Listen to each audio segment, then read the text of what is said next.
BJP party में देख लो कितने आदमी बीजेपी के ओरिजिनल हैं। फक्कड़ आदमी होगा वो नहीं डरेगा किसी से, किसी सीबीआई से, किसी ईडी से।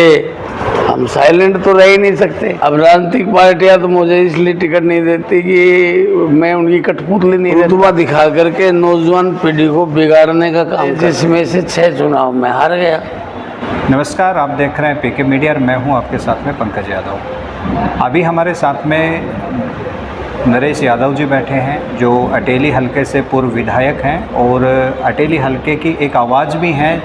आपने बार बार सुना होगा कि यहाँ पे जिया कांड हुआ था, उसमें उनको न्याय दिलाने के अंदर में नरेश यादव की काफ़ी अहम भूमिका रही थी और अब की बार वो चुनाव नहीं लड़ रहे हैं। क्या कारण है, उन सब बातों के लिए हम लोग आज उन्हीं से पूछेंगे कि क्या कारण है कि आखिरकार वो चुनावी मैदान में क्यों नहीं है। नरेश जी, आपका स्वागत है। एक तो आप अब की बार क्या बात है 2024 के अंदर में किसी भी पार्टी से या निर्दलीय के तौर पर भी आप चुनाव नहीं लड़े हैं? ऐसा है कि मुझे चुनाव लड़ते लड़ते 40 साल हो गए। मैंने 7 चुनाव लड़े, जिसमें से 6 चुनाव में हार गया। एक बार जब मैं निर्दलीय जनता ने आशीर्वाद देकर जिताया तो वो 6 महीने पहले चुनाव हो गए, वो कार्यकाल भी पूरा नहीं हुआ। और अब राजनीतिक पार्टियां तो मुझे इसलिए टिकट नहीं देती कि मैं उनकी कठपुतली नहीं रहता जी। मैं तो जिन मुद्दों को लेकर के संघर्ष शुरू किया था छात्र जीवन से, मैं उन मुद्दों को छोड़ नहीं सकता। चाहे वो नहरी पानी का मुद्दा हो, चाहे वो नौजवानों के बेरोजगारी का मुद्दा हो, चाहे इलाके का कोई भी मुद्दा हो, जुल्म ज्यादती हो जी। मेरा मुंह बंद कोई भी सरकार, कोई मुख्यमंत्री कर नहीं सकता। मैं जो चीज़ सही समझता हूँ उसको करता हूँ, इसलिए पार्टियाँ मुझे पचा नहीं पाती। तो मेरे को लोभ लालच तो है नहीं इस राजनीति से कि भाई एमएलए बन के मैंने पैसे कमाने या महल अटारी बनाना है जी। मैंने तो संघर्ष करना है, आगे भी अपने लोगों के लिए करता रहूँगा, लड़ाई लड़ता रहूँगा। लेकिन मुझे बहुत बारी अफसोस है कि ये पेप्सू के टाइम की अटेली मंडी है, सबसे पुरानी, जो चारों तरफ से 4-5 पार्लियामेंट कॉन्स्टिट्यूंसी से घिरी हुई है। यहाँ के मतदाता में जागरूकता नहीं है। ये अभी भी कोई टिकट के पीछे, कोई किसी के पीछे, कोई आ गया नया आदमी उसके पीछे चले जाते हैं। ये पीछे इतिहास भूल जाते हैं कि तुम्हारे बीच में कौन खड़ा हो सकता है, कौन तुम्हारे लिए लड़ सकता है, कौन आपके बीच में रहता है।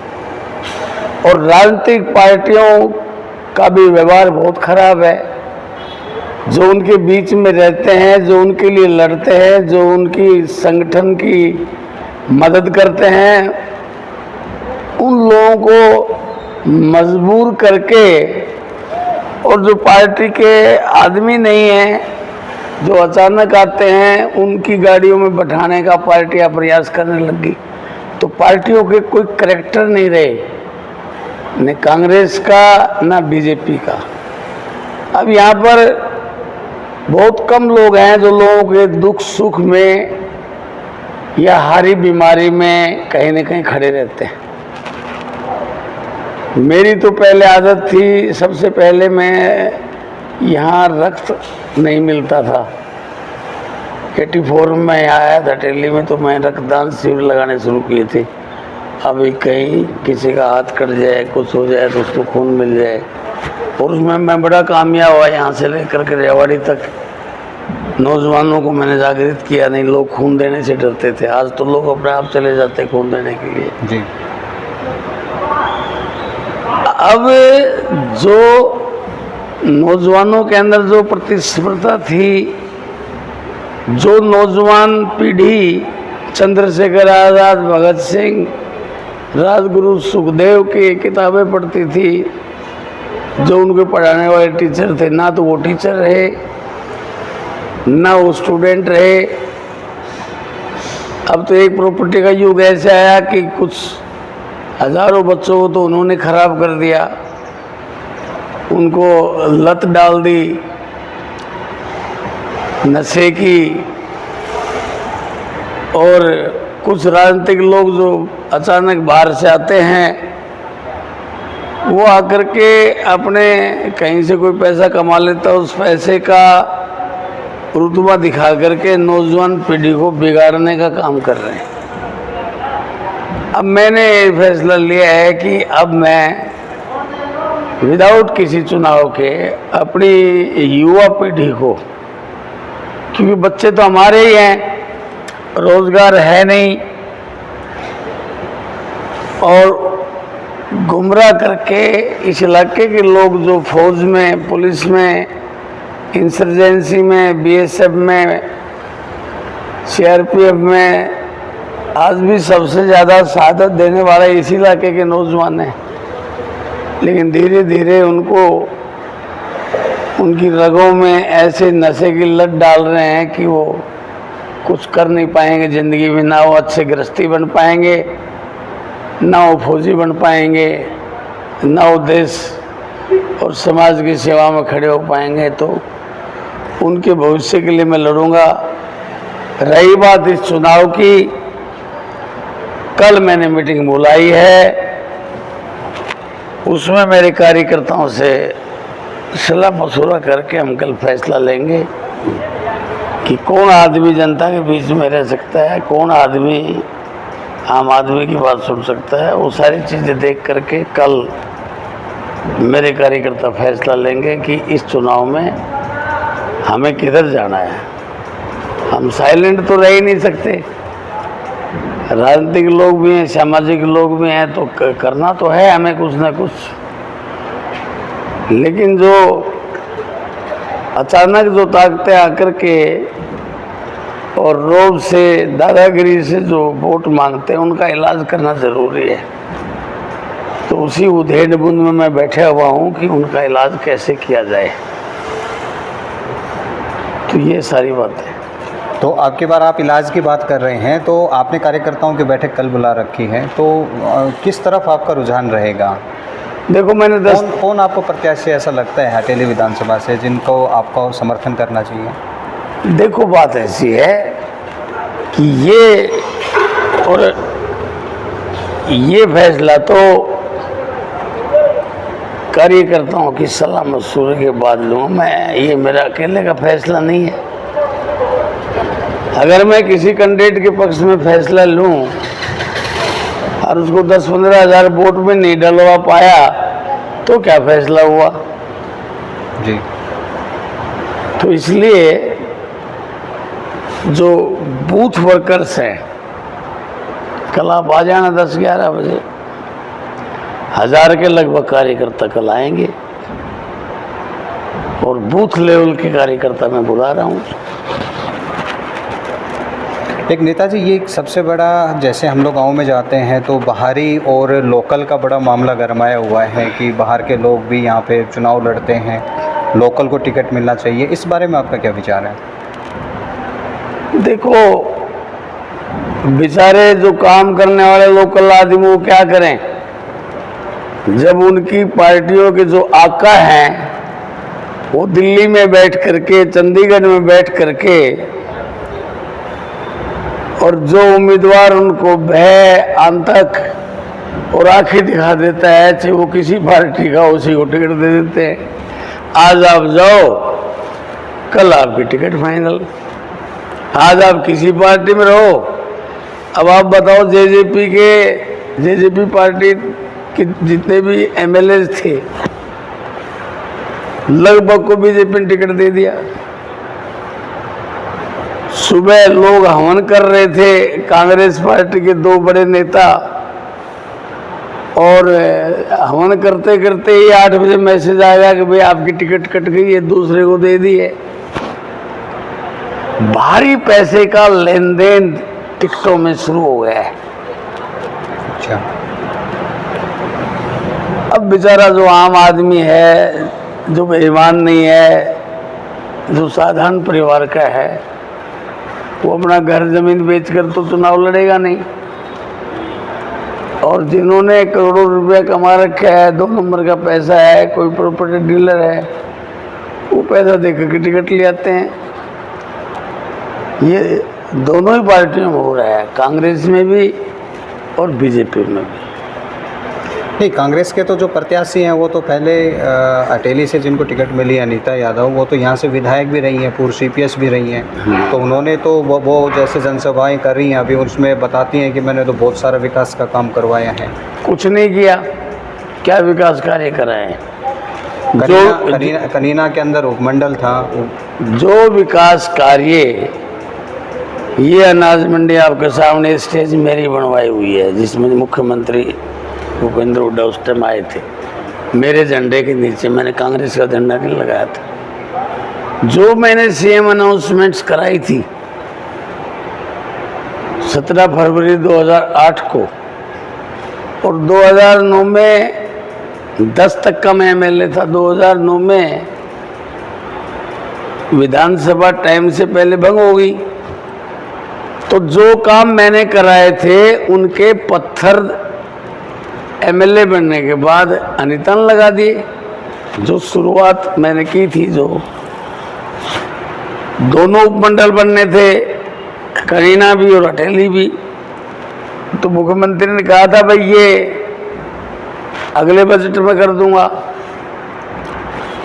भाई अब की बार आप अस्पताल बनवा लो अटेली का, सेंट्रल यूनिवर्सिटी आपके जिले को दे दूंगा, सैनिक स्कूल के 22 करोड़ मंजूर कर गया था, इस अनाज मंडी को चालू कर गया था, पानी की साथ चारों तरफ सप्लाई हो गई थी, और यहाँ का सीवरेज भी शुरू हो गया था, और कॉलेज को PG कर दिया था, उसमें कमरे हाल सब बन गए थे, नांगल चौधरी में भी, यहाँ भी। क्योंकि मैं तो तीनों हलकों का MLA था, नांगल चौधरी भी मेरे अंडर था, नारनौल के भी 40 गांव थे, और 2008 में कनीना ब्लॉक भी मेरे साथ जुड़ गया था। तो मैंने तो तीनों हलकों में काम कराया, कोई ऐसा गांव नहीं जिसमें काम नहीं किया हो। 450 तो मैंने पानी के बोर कराए। आप प्रेसिडेंट जो भी MLA रहे हमारे भाई सीताराम से पूछ लो, भाई आपने कितने पानी के बोर कराए, कितने पानी का इंतजाम किया। फिर सारे पावर हाउस जितने भी हैं, सेव मासर का पावर हाउस बड़ा किया, 10 MVA का लगवाया, चाहे वो काटी का पावर हाउस था, अटेली का था 3.5 करोड़ लगाया, भूषण शोभापुर का, भीलवाड़ा में लगाया, बाजार में लगाया पावर हाउस 33 kV का, और जो है बुहार का था इधर लहरोदा में, इधर कनीना में, ये सारा मैंने कराया था। आप किसी भी जो कैंडिडेट चुनाव लड़ रहे हैं उनसे ये पूछ लो जी, ये ट्रांसफार्मर जो लगते हैं ये कहाँ से पास होते हैं? अगर कोई बता दे तो मेरे से पूछ लेना। और अगर कोई दफ्तर में भी गया हो आज तक एक भी MLA, मेरे से पहले या मेरे बाद में अगर कोई दफ्तर में भी गया हो तो उनसे पूछ लेना जी कहाँ दफ्तर है, कहाँ से ट्रांसफार्मर और ये स्टेशन पास होते हैं। को गया ही नहीं। इसलिए काम तो सबसे ज़्यादा काम और ऑनेस्टली काम, सड़कों का निर्माण हुआ तो काम हुआ तो मैंने कभी एक पैसा कमीशन नहीं खाया। मुख्यमंत्री को मैं कहता था जी हम निर्दलीय हैं, कुछ हमारे बच्चों का भी काम करो। 200-400 लड़के नौकरी भी लगे तो किसी की चाय भी नहीं पी। खुद मुख्यमंत्री यहाँ स्टेज पे राव इंद्रजीत भी आए थे, दोनों ने कहा भाई इससे ईमानदार MLA नहीं मिल सकता। ये तो मुख्यमंत्री के वर्ड थे। मुख्यमंत्री की CID होती है, 4-5 गनमैन लगा देते हैं, वो आधे तो CID के लिए होते हैं, MLA की सिक्योरिटी के लिए नहीं होते गनमैन। 2 गनमैन तो CID के दिए जाते हैं कि पता लगता रहे कि MLA कर क्या रहा है, कहाँ जा रहा है, क्या उसकी बातचीत चल रही है। ये आम आदमी को नहीं पता होता, हमें तो हमने तो ऑनेस्टली क्षेत्र के लिए काम किया। फिर कहीं बलात्कार हो गया उसको न्याय दिलाना है, कहीं किसी के साथ अन्याय हो गया गरीब के साथ।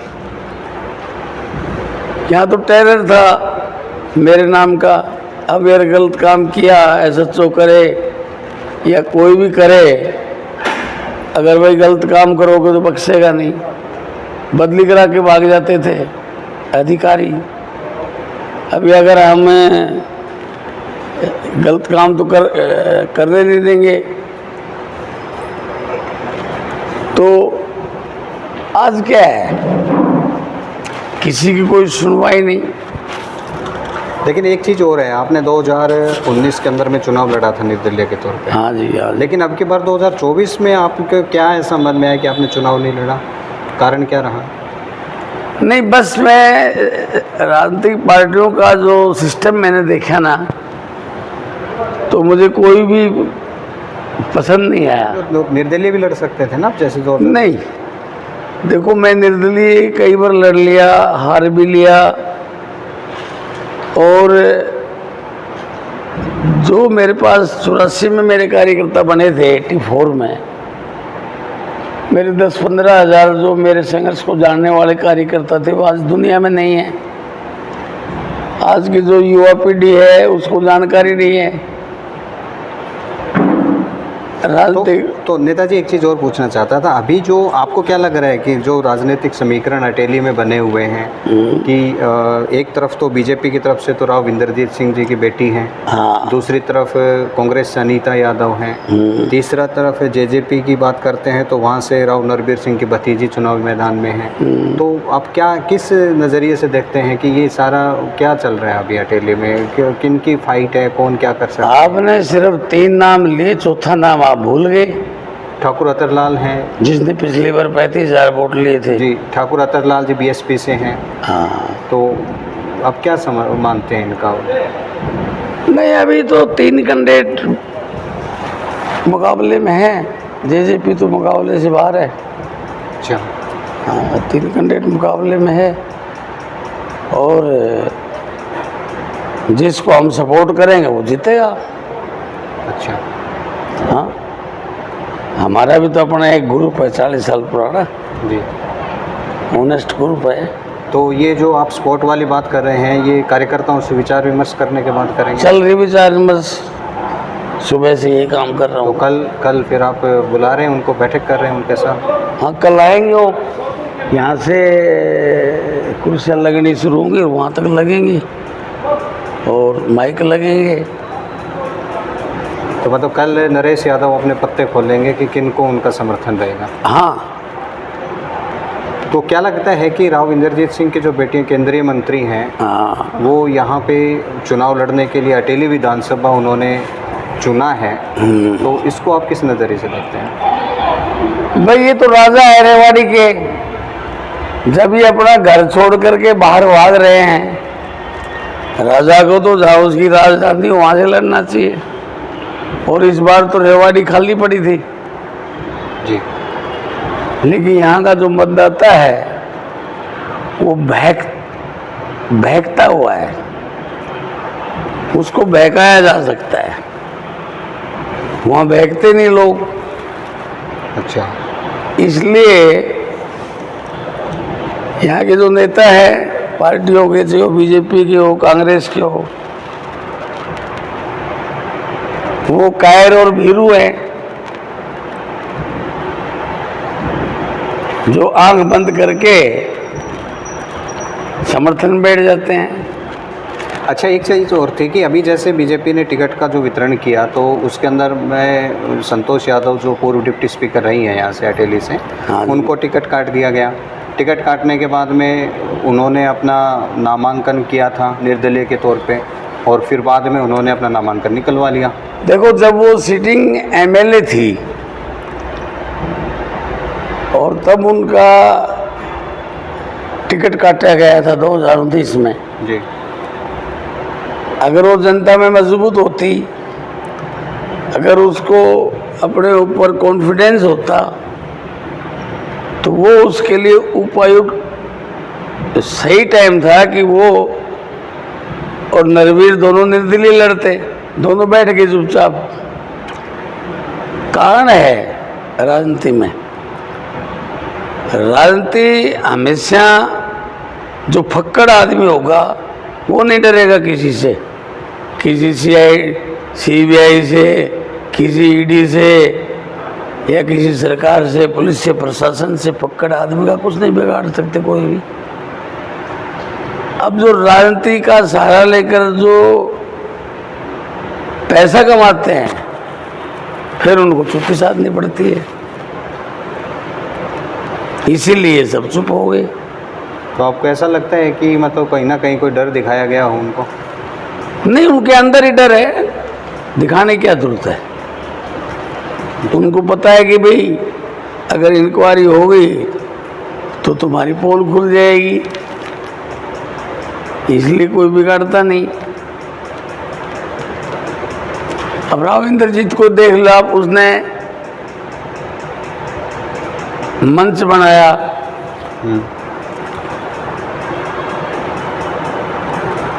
बंसीलाल ने भी विकास मंच बनाया था, 2 योजना मेहनत करी, सीएम बना अपनी विकास पार्टी से। ये तो निकले ही नहीं रावेंद्र जी, तो फिर मुझे सीएम बना दो। भाई सीएम तेरे को कैसे बना देंगे जब तू निकला ही नहीं है? सीएम के लिए तो अपना खुद का दम चाहिए।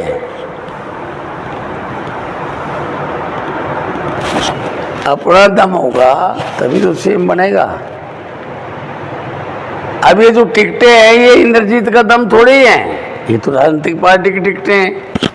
कल इंद्रजीत की टिकट काट दो, वो जीत नहीं सकता। हम तो निर्दलीय बन भी लिए एमएलए। ये मोदी जी का, भारतीय जनता पार्टी का, मोदी का, इनका कई दशकों का संघर्ष था, जो उसके परिणाम स्वरूप ये प्रोडक्शन है। कांग्रेस से आए हुए लोग जो है मेंबर पार्लियामेंट बन गए और पार्टियां बना रही हैं। अब आप बीजेपी पार्टी में देख लो, कितने आदमी बीजेपी के ओरिजिनल हैं, अब असेंबली में जो खड़े हो रहे 50% भी नहीं है। तो मतलब आपको ऐसा लगता है कि राव इंद्रजीत सिंह अगर निर्दलीय चुनाव अगर पार्टी की तरफ से न लड़ के अगर निर्दलीय लड़े चुनाव तो हार सकते हैं? जबान जब्त है। अच्छा, हाँ, किसी भी विधानसभा से? हाँ, मतलब कौन है, विधानसभा कहाँ है उसके पास? क्या कारण है? विधानसभा होती थी, यहाँ लड़की ने कभी वहीं यहाँ लेके क्यों आता? टुसाना से कई बार एमएलए रहा है। वो तो ये कह रहे हैं, राव साहब तो ये कह रहे हैं कि उनकी बेटी और पार्टी का डिसीजन है कि भाई आपको जहाँ पार्टी को जहाँ उनकी बेटी को लड़वाना चाहे वो उनकी बेटी ना, यहाँ तो लड़ने वाले बहुत थे बीजेपी में। अच्छा, उनका इंटरफेयर नहीं है इस टिकट। यहाँ तो बीजेपी के बहुत सीनियर लोग थे, अच्छे थे। यहाँ का जो एमएलए था उस पर भी कोई ऐसे आरोप नहीं थे, साधारण परिवार का आदमी था। और जो पार्टी के यहाँ सीनियर आदमी थे, जो पार्टी में वर्षों से पार्टी के लिए काम कर रहे थे, पार्टी उनको लड़ा सकती थी। हाँ, वहाँ रेवाड़ी में पार्टी के पास जो कैंडिडेट था पिछली बार, वो पार्टी का कार्यकर्ता नहीं था, इंद्रजीत का कार्यकर्ता था, तो वहाँ पार्टी अपने मेंबर को लड़ा सकती थी। चलो, ये थे हमारे पास साथ में नरेश यादव जी, जिनका मैंने आपको बताया था, और समय समय पर ऐसे और भी नेताओं के हम लोग इंटरव्यू लेकर के आपको दिखाते रहेंगे। मैं पीयूष सोनी के साथ पंकज यादव।